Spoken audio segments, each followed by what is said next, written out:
What's up, you guys? This is All Day Any Day 1 on the PS4, and I'm going to be giving you a Psylocke build breakdown. So let's go ahead and look at the skills, traits. So, her traits, with her base damage, she gains 20% and damage towards enemies that are not targeting you. Her two main attributes are fighting and intelligence. Those, every time you get one, it increases your base damage by 4%. Her primary resource is called Psionic Barrier. Psionic Barrier negates 50% of all incoming damage and absorbs the rest. Psionic Barrier is restored automatically when out of combat as well. Psionic Resilience. You are able to see enemies on the minimap. Dodge chance is increased by 3%. Deflect rating multiplier and her dodge rating multiplier are increased by 20%. Deflect rating and dodge rating, their base is increased by 600. Close quarters. So what close quarters is when you hit with a melee power, you gain damage reduction for 8% for 3 seconds every time you deal melee damage. So with her build, luckily you're going to be doing ranged damage the whole time. Maybe just one or two ranged, but you're going to be doing melee. I meant to say melee, the other whatever. So anyways, you're going to have Shadow Dash. I put Shadow Dash on L2 circle. Falling Lotus Strike on X. Assassinate on L2X. Psionic Vortex on square. Psionic Assault on triangle. Psychoblast on circle. Psy Thrust on L2 square. And Ethereal Butterflies on L2 triangle. So the reason why I have two dashing abilities is because, one, it makes it a lot easier to survive in your trials, cosmic trials, or whatever trials you're going to be doing. But another thing is Shadow Dash will put you into stealth, and Psy Thrust will also give you 15% of your psionic barrier back, as well as doing a nice chunk of damage through enemies. Like, it does a piercing type of ability. It's kind of like a piercing ability. You just do damage through the enemies you go through, that you lunge through, I guess. Falling Lotus Strike is another dashing ability, kind of. Not necessarily a dash. It's a movement ability, but what it does is it lunges you forward. So what I would recommend is make sure you use your R1 to target your enemy, or lock on and target your enemy, so that way you're not like throwing yourself around. I mean, you can if you'd like to do that, but normally, like, what I do is if there's a specific enemy, like a boss that I'm trying to kill, then I would target them and then just spam X. And the thing is with Falling Lotus is you have to continuously press. So like for me, it's on X. You have to keep tapping X. You can't just hold it. You have to keep tapping it. I don't know why it says there's a cooldown, why it's considered a cooldown ability. Maybe, I don't remember if it's part of the talents that make it a not cooldown. No, this is definitely not a cooldown ability. I don't know why. Anyways, well, it also adds bleeding effect as well. So it does whatever damage that your base damage is at twice per second, which is nice. So Assassinate is another good ability to have. Reason why is because, one, you can stun your enemy. Two, you do 100% more damage while you're stealth or invisible, and within the 2 seconds of breaking invisibility or stealth, you still do 100% more damage, and the base damage is still pretty high as well. And you also do you have an execute slot, I guess. I don't know what you would call it, but just an execute. So what that does is you gain plus 1% damage per 1% of the target's missing health. So if a boss has like 50% health left, you just want to use that, and you do 50% more damage to them while you're in stealth. That's 150% more damage. So that'll definitely help you out with that. Psionic Vortex, it pulls your enemies in, but it also makes your enemies vulnerable. So I like having this ability because I just like being able to pull my enemies in one spot and then just dashing through them, dropping AoEs and whatnot. So it's a really good ability to have as well. and it does a nice burst damage. So Psionic Assault, it says damage 1866 twice per second, slows your enemies 50% attack and movement speed, and it weakens your enemies as well for 10% of the damage. So it doesn't last long. The weaken duration lasts for 6 seconds, but the AoE ticks and the damage over time doesn't last that long. It lasts for like 2 seconds, 3 seconds. So, but the good thing is it's not a cooldown ability, so you can keep spamming spamming it as much as you'd like. But I wouldn't worry about spamming it. What I normally do is I would use Psionic Vortex, and then use Psionic Assault. So the next one is Psy Thrust. So just like I explained earlier, it's another dash ability. It helps you out a lot. The thing about this one though, instead of putting you into stealth, it gives you Psionic Barrier back. So with Psionic Barrier, that negates some of the damage you take. So you gain 15% Psionic Barrier every time you dash through an enemy. I think it only works once. So I don't know if it's multiple enemies. If it is, then that is even better. So yeah, Psycho Blast is the next ability you're gonna have. Enemies who are both vulnerable and weakened are dealt damage twice and are stunned for 3 seconds. So with this, you would want to use Psionic Vortex, then Psionic Assault, and then use Psycho Blast to stun them for 3 seconds longer, which is it's a really nice perk to have, to be able to stun your enemies. The damage also is actually pretty nice, 11,156 to 16,733 with 80% base damage. So that's a nice ability to have. It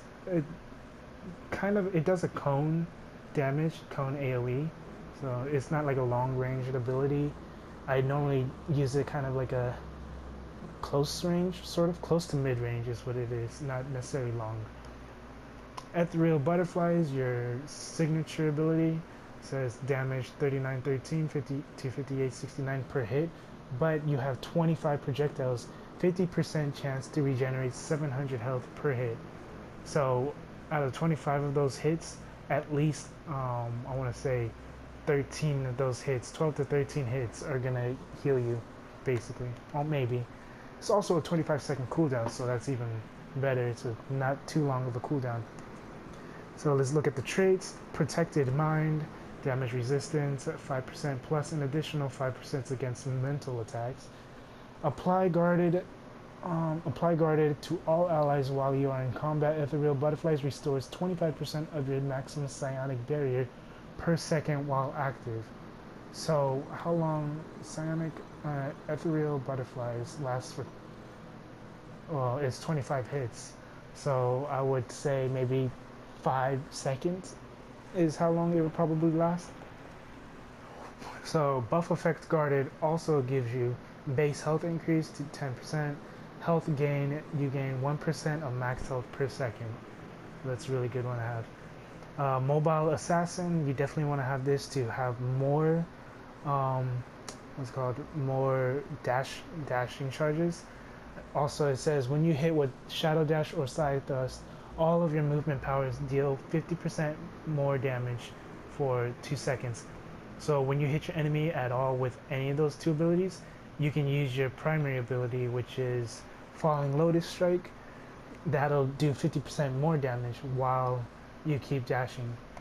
Additional stacks increase the duration by 2 seconds per activation. So I'm guessing what that means is you can keep stacking your dashes and it'll just add 2 seconds every time. So exploit weakness. When you hit an enemy who is both weakened and vulnerable, restore 1% of your max health and 5% of your max psionic barrier. Psionic Assault deals 15% more damage. Psionic Vortex deals 150% more damage. Psionic Vortex last cooldown is 4 seconds. So the thing is, when you weaken and vulnerable, not just the blast, the cone, whatever it's called, the Psycho Blast, not just that will do more stun, but you'll also gain health and psionic barrier back. So it's pretty important to have those two in your build. Katana, enhance your katana with psychic energy, causing any powers that you use it to now deal mental damage and apply psychic hemorrhage. Psychic damage deals 10% more mental damage. Psychic hemorrhage 1621 twice per second damage. Psychic hemorrhage is a 6-second duration. So any ability that you use that's mental damage will do damage over time, and I'm pretty sure that's every one of these abilities that are highlighted. So whenever you're using any of those, you're going to be doing damage over time, 1621 twice per second on your enemies. So that's a really nice ability to have as well. Flawless projection, you would definitely want this one, because what happens is whenever you use any of your movement abilities, so assassinate, both of the dashes and movement on the whatever it's called, the falling lotus strike. Yeah, falling lotus strike. So whenever you use any of those 4 abilities, a psionic projection spawns. And the thing about psionic projections is they deal damage as well. They will also do the falling lotus strike. And you also get +1 psionic projection. So instead of having 2, you'll have 3 of them. And all 3 of them will also do damage as well.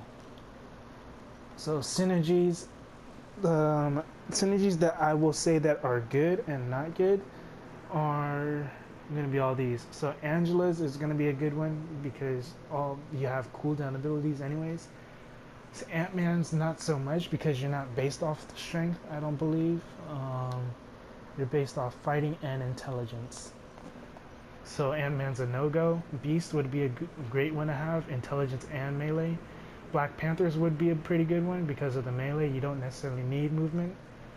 Because the main reason why you don't need movement speed on Psylocke is because your dashes are your movement.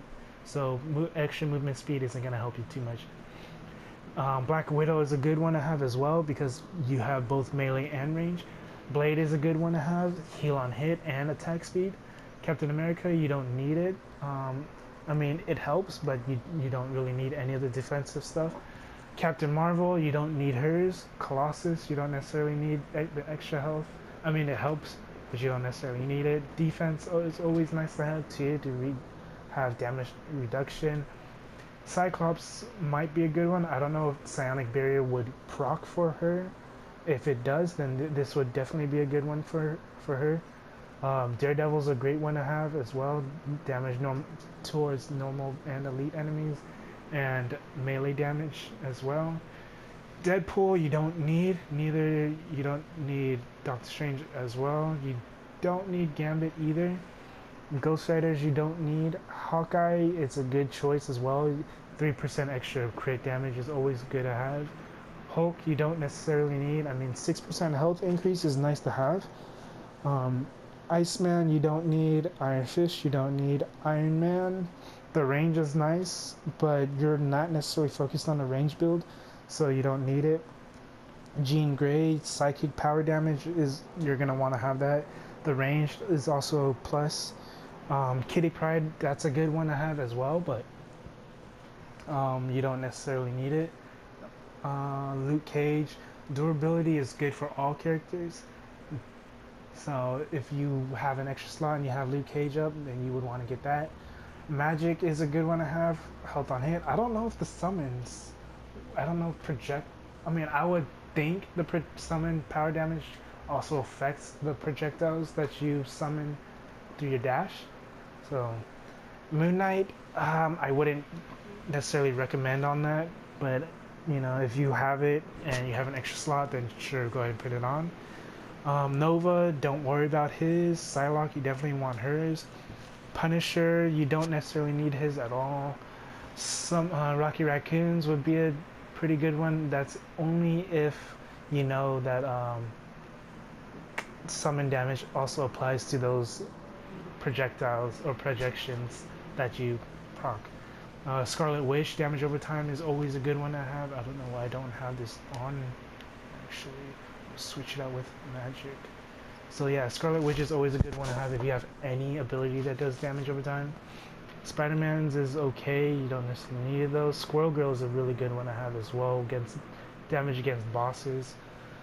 Star-Lord might be good just for the psionic barrier, but I wouldn't go for it really because it's only plus 10 psionic barrier, so you don't have to worry too much about it. Thor, the defense is always nice to have for more damage reduction. War Machine is always, well, you definitely want to have his because of the psionic barrier and the fighting. Wolverine, you don't need his. For my infinity points, I put 2 points into fighting and then the rest into temporal loophole.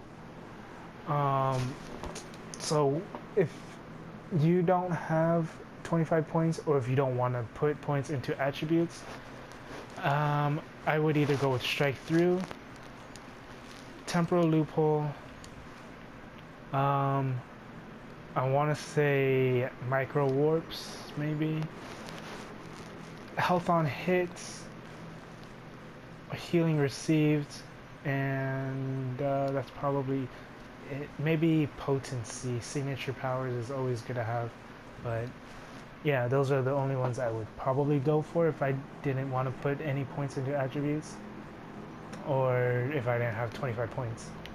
So my gear that I have on her, I have 3 exotics, I have 4 high, what's it called, cosmics, and the rest are purple. But yeah, so I have this. So I got these cosmics. I've already had the MODOK medallion in my stash, saved up for her, just because I was like, you know what, it does psychic power, I might as well use it. So MODOK is actually a good one to have for her as well, because this is the only medallion that really does anything for psychic abilities, and she's all psychic. And it also confuses enemies, making them doing damage towards the allies, so it's a good one to have. It's 5% chance. The cosmic ring that I went with the crit damage and magic powers. She doesn't have magic, but she gets +2 speed. You don't necessarily need that one. You can go with really anything. Ooh, it's probably better. I didn't even realize I had that. Yeah, I'll put this one on actually. But yeah, so you don't necessarily need to have these high stats, or you don't necessarily need cosmics to beat a cosmic difficulty. I just happen to have these cosmics in my stash anyways, so I was like, you might as well put it on. My catalyst, I don't have a catalyst on this character because as soon as I hit 60, I went straight into it. The relic I would go for would be Relic of Gibran, just because you gain more psionic barrier, or Relic of Asgard because you're doing melee damage. Relic of Subterranea is always a good choice as well to have the the damage reduction, but I would go with either Asgard or Gibran. My artifacts that I went with Advanced Crimson Crystal of Synergies, because I have a 2% chance to gain a shield that absorbs 6320 damage when I hit. I went with Advanced Amulet of Agamotto, so just because it gives me +1%, +1 intelligence. It can go from 1 to 3, I believe. I didn't worry about the magic damage again because she doesn't have magic damage. But when your health drops below 50%, you negate half of all incoming damage for 10 seconds, maximum of 6,000 damage taken, 254 damage defense rating, and 8.8% attack speed. The Nutso the Squirrel, I got this from Patrols.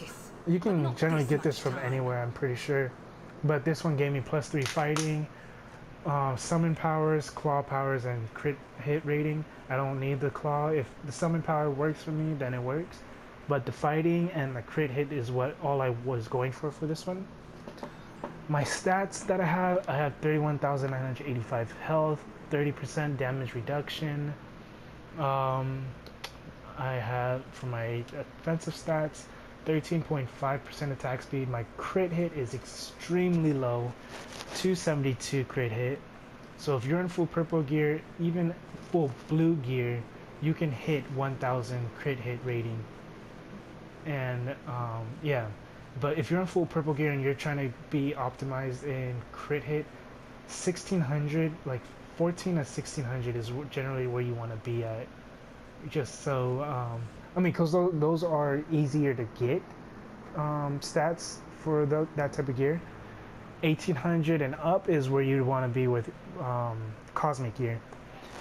For my crit damage, I'm at 3486, so with that amount, I would say you can get that with full purple gear. Well, with full purple gear, yeah, you can be around 3000 and up for crit damage. Brutal strike, I'm at 2147. So with full purple gear, with that, you would want to be at 1400 to 1600 brutal strike rating. Brutal damage rating, I'm at 1261. You can hit again like 2500 to 3000 and higher with your brutal rating, damage rating.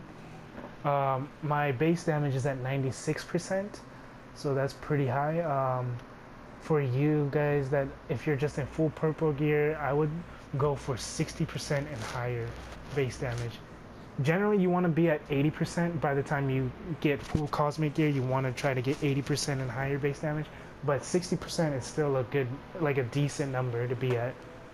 My attributes, I have 3 durability, 5 strength, 17 fighting, 5 speed, 6 energy, and 7 intelligence. And yeah, so now I'm gonna show you guys all the abilities. So this is my square, it pulls enemies in, and then when it does that, I drop the AoE. As you can see, it doesn't last long. After I do that, I use this, and then it stuns the enemies, and while they're still weakened and everything, just start spamming this ability, your X, and as you can see, I have my projections right out here as well. So with the 2 dashing abilities, you can just dash around. I normally don't spam my dashes just because you know, you don't get it back quick enough, but I use it when I have to use it. Like if there's red zones or if there's just too much going on, I just start doing that. But I'll also use the L2 square to dash through the enemies and do some damage to them. This is assassinate. You dash as well. You dash towards your enemy and you go behind. You just teleport behind them and just stab them in the back, which is pretty nice. And then this is the signature as well. So the signature is actually pretty strong, especially single target, because you're hitting 25 times with that. So I guess I can go pretty quick with how it would normally look.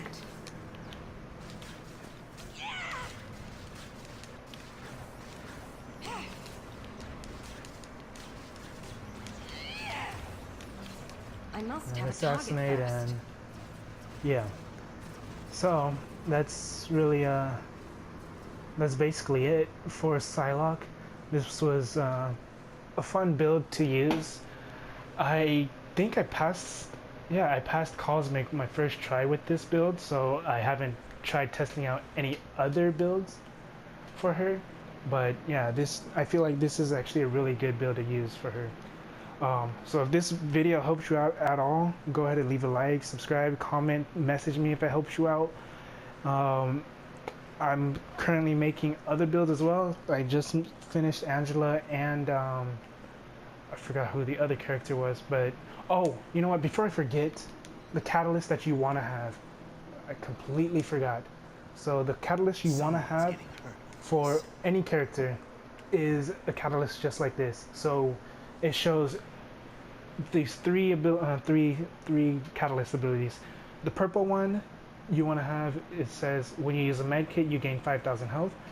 In the green one, when you use a med kit you regenerate 25% health and 100% 100 of your resource. And then for your cosmic one, you want to have damage shield equal to 50% of your max health, and when you use your med kit. So whenever you use your med kit, you gain a shield. So this catalyst is perfect for your what is it called? For Mandarin. Whenever Mandarin does his fire ability, that catalyst is perfect because you'll get a ton of health back and a shield to negate that damage. But anyways, so I'm ending off. if this video helps you out at all, go ahead and leave a like, subscribe, message me, comment, tell me if it worked, tell me if you have any other builds that you'd like for me to know. If you want other characters to have a build video as well, then go ahead and let me know. Right now I'm working on every other character, so I will show you right now what characters I'm doing right now. So I'm doing Ghost Rider, Iron Man, Star-Lord, these four, these four, these four, and then these last two. Wolverine's gonna be a pain, but yeah, those are all the characters I'm working on right now. So yeah, this is All Day Any Day 1, signing off. Have a good day, good night, and peace.